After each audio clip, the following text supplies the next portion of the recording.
सांगितलं तुम्हाला वरिष्ठांची परवानगी घेऊन मी बोलेन. नाही, तुमच्या नातेवाईकांच्या तुमच्या काही कंपन्या आहेत हे खरं आहे का, असं सुरेश धस यांनी तुमच्यावरती आरोप केलेला? तुम्हाला काय सांगितलं की वरिष्ठांची परवानगी घेतल्यानंतर या विषयावर शासनाच्या दृष्टीने मी बोलेल. कंपन्यांना परवाना देताना 3 लाख ते 35 लाखांपर्यंत आर्थिक व्यवहार होत होते, अशा पद्धतीचा आरोप तुमच्यावरती केलाय सर.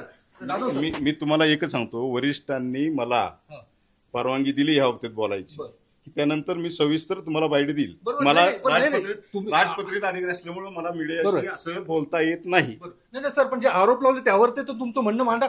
जे काही आरोप जाधव सर जे आरोप तुमच्यावरती लावले त्यावर तुमचं नेमकं म्हणणं काय? राजपत्रित अधिकारी म्हणून मला असं मीडियाशी वरिष्ठांनी बोलता येत नाही. पण सुरेश दास यांनी जे आरोप लावले की तुम्ही आर्थिक व्यवहार अशा पद्धतीने होत होते, असं तुम्हाला किती वेळा असा विनंती करतोय की मला ह्या बाबतीत शासनानं विचारणं होईल आणि शासनाची विचारलं तर मी त्यानंतर बोलेन. तुम्हाला ते आरोप खोटे आहेत का तेवढं तर सांग. खरे आहेत तो खोटे ते जे आरोप लावण्यात आले सुरेश दास यांच्याकडून जे आरोप लावले ह्याविषयी तुम्ही बोलतं करूच नका. कृषी मला शासनाने ज्यावेळेस वर्च केलं ना, मला परवानगी दिल्यानंतर मी ते बोलेन. कृषी खात्याचे आका म्हणून तुमच्याकडे पाहिलं जातं असं त्यांचं म्हणणं आहे.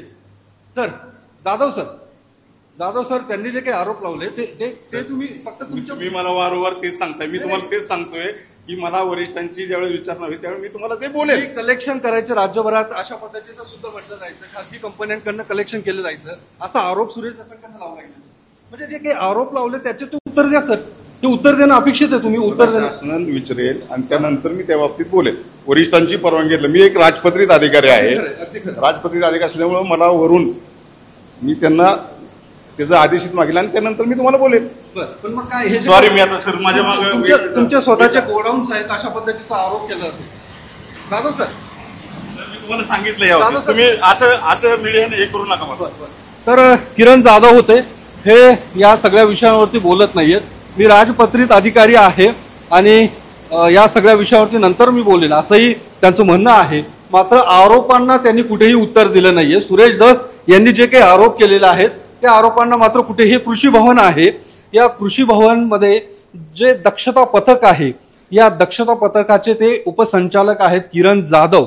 आणि किरण जाधवांवरती हे आरोप लावण्यात आलेले आहेत की किरण जाधव हे आर्थिक गैरव्यवहार करायचे आणि या कृषी आयुक्तालयातले ते आका आहेत असा आरोप सुरेश धस यांच्याकडून करण्यात आलेला आहे. याच कृषी आयुक्त कार्यालयात त्यांचं स्वतःचं स्वतंत्र केबिन आहे आणि ज्या पद्धतीने सुरेश धस यांनी जे आरोप लावलेले गंभीर आरोप आहेत त्या आरोपांना मात्र किरण जाधव यांनी कुठेही उत्तर दिलेलं नाहीये. त्यामुळे निश्चित संशयाची सुई किंवा संशय हा अजूनच वाढताना पाहायला मिळतोय. त्यामुळे किरण जाधव या सगळ्या आरोपांना नेमकं कधी उत्तर देणार हे बघणं देखील महत्त्वाचं असणार आहे.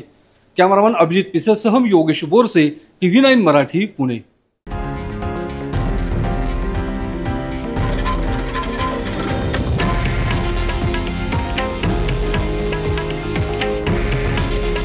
हे आहे देशातील नंबर 1 न्यूज नेटवर्क आणि आपण पाहत आहात TV9 मराठी. काळजी तुमची, हित महाराष्ट्राचं.